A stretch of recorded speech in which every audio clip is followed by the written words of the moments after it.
Imagine booting up a Minecraft world and trying to do anything, but you die every 5 minutes. Understandably, progressing anywhere in the game would be very difficult. You can't even cut down a few trees before you kick the bucket, much less get full iron, and don't even think about finding diamonds.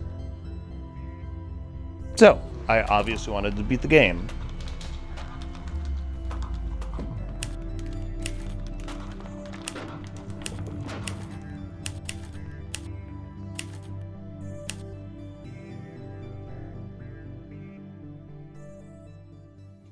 Like and subscribe. Call me naive or stupid, but I really thought that this wouldn't be too difficult. I figured that whatever happened, I could always just set my spawn with a bed, throw it on a chest with all my items, and wait to die. And I mean, yeah, that is viable, but you're dying every 5 minutes. Armor just isn't an option. Potion effects reset on death, and oh yeah, I decided that every time I die, I would also clear my inventory. Clearly, this wouldn't be no walk in the park, but I decided to just start cranking worlds and see what happened. So, my original technique was to start the world in creative and set up 2 different command blocks. One to clear my inventory, and the other to kill me a few ticks later. This was hooked up to the world's most simple hopper clock, and it worked? Kind of? It was just so awkward starting a world in creative and having to set up this cumbersome device each time. It was as if Sisyphus had to carve his rock from the mountain before going about his day. I just knew that I couldn't go through all these worlds to find a good seed only to have my redstone malfunction or something. And so began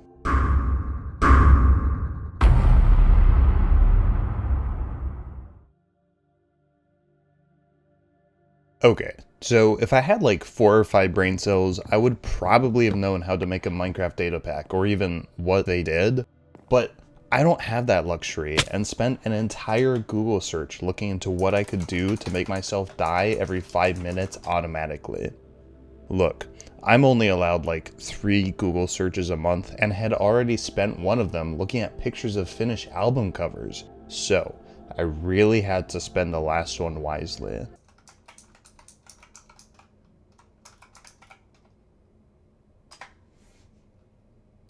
I downloaded Visual Studio Code, and like many ambitious developers, I cried. Found 2 incredible tutorials that walked me through exactly what I needed to do. I made it so that whenever the world was loaded, the data pack started a timer. Every 5 minutes, it would call the death loop function, which cleared my inventory, killed me in Minecraft, and called itself again in 5 minutes. I then exported my data pack, imported it into the Minecraft world, and alrighty, so now that I automatically die every 5 minutes in any world I want, this makes looking for actual good worlds so much easier. Just create the new world, import the data pack, drag this little guy over there, and generate. Too easy. I uploaded the data pack to Modrinth and made a new profile which was handcrafted for this one purpose. It had all the mods central to my mission. I'm telling you, it had Fulbright, it had the Fabric API, it had the immersive music mod, which literally has the best fan-made soundtrack for Minecraft possible. It has sodium, iris shaders, and replay mod. It was as if the Avengers themselves had assembled and made me the best possible vanilla mod pack to try and beat the game. Now, it was just up to me. I am no speedrunner, but I got into a rhythm. Create a world, go to another, and look around for a bit to see if I could find a fortress. I had the absolute worst luck with fortresses, and never seemed able to find one. I decided that if I couldn't find a fortress within a few minutes of entering the Nether, I would just have to reset. If a fortress was too far away, what was the point in even playing the seed any longer? All I would have time for after getting to the fortress is dying to a wither skeleton or blaze. And if I did manage to stay alive long enough to kill a blaze, I would have to put the rods into a chest right before I died. Having said that, the defining factor in all of my runs came down to if there was a fortress nearby or not.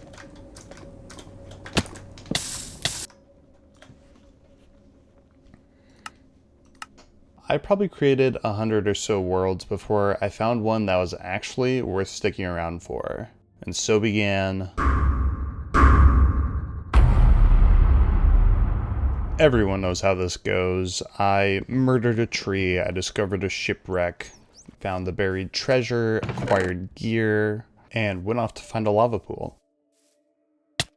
Oh, I forgot, I died.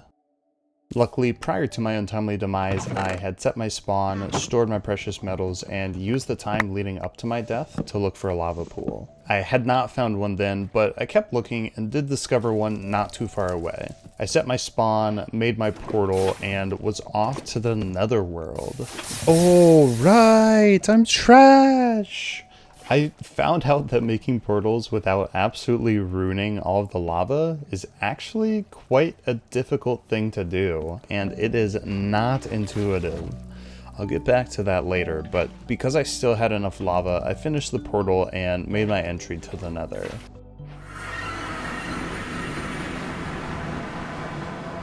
Nothing too fancy, just a crimson forest. But after adventuring around, I found a warped forest and decided to try and grind pearls. Enticing Endermen into a fun little boat ride was way too risky. They would sometimes just run over the boat and two-shot me as I never had any armor. I found that making this too high shelter was the best and easiest way to farm them. And farm them I did. It took me 45 minutes to get 12 pearls. So long that I ended up choosing to high roll on eye breaks and filled portal frames. What that means is that I left the nether with 12 ender pearls, the absolute bare minimum to fill an empty end portal. I was also banking on the fact that only 1/5 of Eyes of Ender's throne are supposed to break, despite the fact that I am absolutely terrible at locating strongholds. I transported all my ender pearls back to the overworld and traveled off to find another place to build another portal. The spawn here was awful and boxed in, and I knew that I would have a greater chance at finding a fortress elsewhere. 2 blind portals later, and I had found what I was looking for. I could finally get down to killing blazes.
It took a little bit, but I finally had all the blaze rods. Now, if you're watching this, you're probably wondering, Nate, how did you mess this up? Did you forget to set your spawn? Did you lose all your items somehow? Just how did you fumble this bundle? Well, dear viewer, it turns out that me leaving on 12 ender pearls was the deal breaker. I ended up having 3 eyes break out of 5 throws, and my spirit was absolutely broken after that.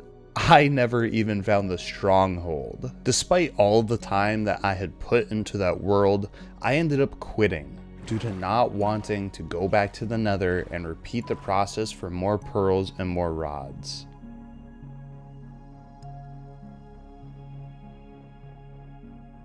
But I was determined to hone my craft and do whatever I could to improve my speedrunning game. I went to bed that night, not saddened by my initial failure, but rather excited that I had an actual shot at pulling this incredible challenge off. I woke up and went to work. But after that, I didn't play Minecraft for a few days. However, I kept at it. I continued generating worlds. I maintained vigilance and knew that I would not let another good world slip out of my grasp.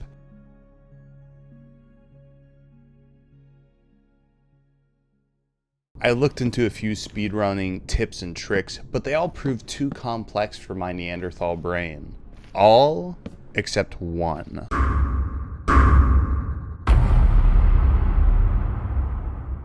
I meticulously practiced my own way of making a portal and casually watched YouTube in the background. How to build a speedrunner's net. So yeah, it's actually quite easy to make another portal. With that squared away, I can now run with peace of mind, knowing that in the final recording, I would at least not look like a complete idiot when I made my portal. Ladies and gentlemen, I now am proud to present to you the moment that you have all been waiting for. That time when I, the speedrunning noob, beat Minecraft with the insane handicap of dying every 5 minutes. This is that run. I'm not going to make any of you sit through the entire thing here. That would probably be a violation of the Geneva Convention. I will, however, make you listen to my post-commentary, which may or may not be a violation of the Second London Naval Treaty. We all know how this goes. I found a village, dispatched an iron golem, and proceeded to a lava pool, where I successfully made a nether portal! Whee! So far, this was like any other run, but what set this one apart from all the others was this. I finally had a nether fortress extremely close to my portal, as well as a warped forest, a biome in the nether where endermen exclusively spawn. Dude, okay, this is a seed. Once I saw the fortress, I knew that this was going to be the run. The first issue that I faced was the terrain between myself and the fortress. I ended up making a fun little obstacle course over to the fortress, where the twisting vines proved very useful. After that, I died, so that I could go back to the overworld and gather some wood for building blocks. I went back to the nether, and so began the gathering. Nice. I died so many times to wither skeletons, to blazes, skeletons, and my own machinations. I started to get a little frustrated, but I knew that I wanted to beat the game in one recording. So I pressed on with the knowledge that getting ender pearls would be far less of a challenge than last time, especially with that warped forest nearby. There's 6 rods.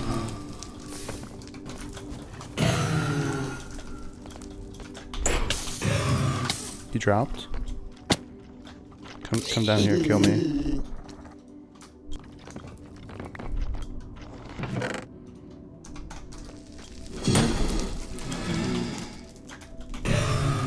Dude, no shot. He dropped.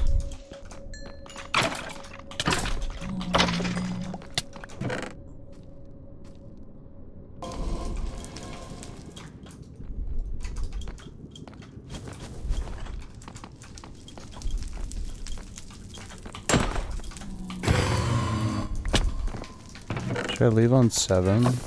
Should I leave on 7? Nate, obviously no. Why don't you just grab like one more rod, just in case. You know you. I left on 7 rods. I transported them all back to my overworld base and then made a little shelter in the nether. This was learned from my failed attempt 2 days prior. Just make a 2-block high hut. I make endermen mad, they come try to kill me, and I hide under there and chop away at their health. In the beginning, their drop rates were insanely good. So good that I should make the data pack public, just to verify with everyone that I did not modify their drop rates at all.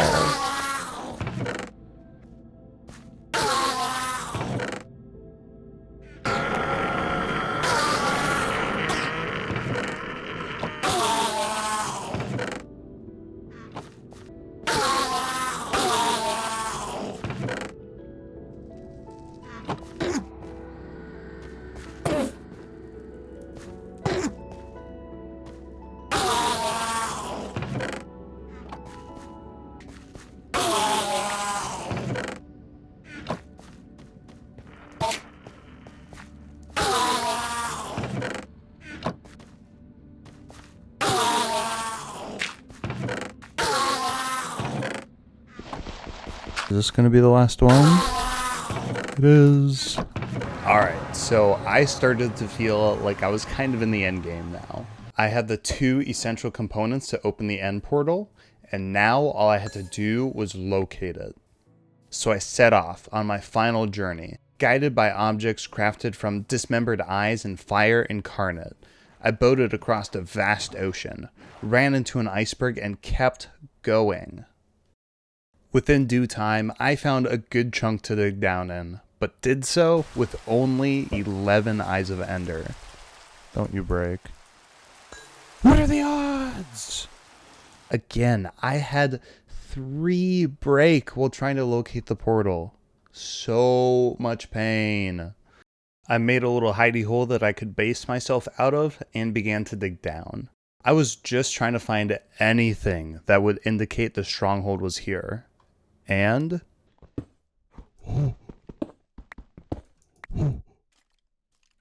Dude.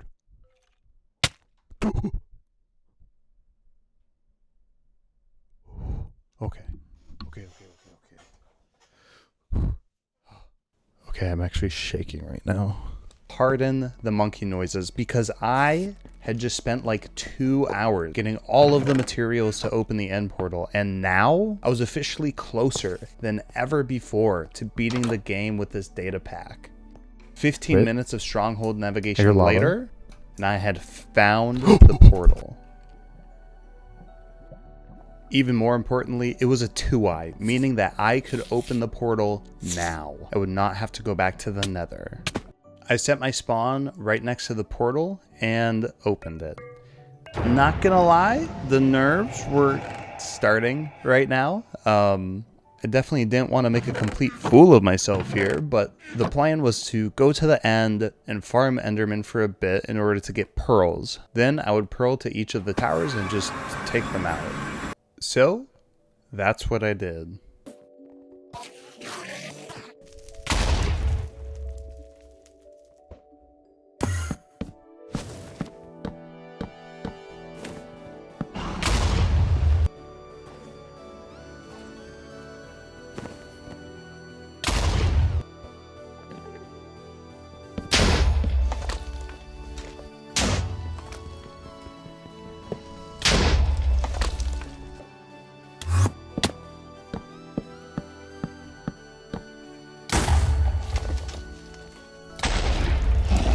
The final crystal gone, I began to finally chip away at the Ender Dragon's health. I'm not going to say much else, just go ahead and enjoy the final moments of this challenge.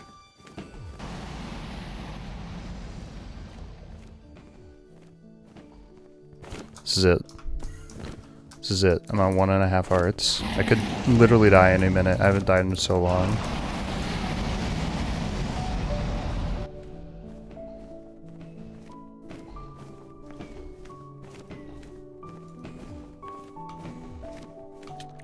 Oh! Dude. Probably one of the most satisfying things I've ever done in Minecraft. Who else can even say that they've done this? I don't think this is something anyone has ever done in Minecraft. Give me the egg. Thank you all so much for watching. It genuinely means a lot to me. But if you're all the way at the end, please know that this is not what I regularly do. I don't play Minecraft much anymore. I mostly just focus on making music for it. But yeah, thanks for watching and have a wonderful day. Bye.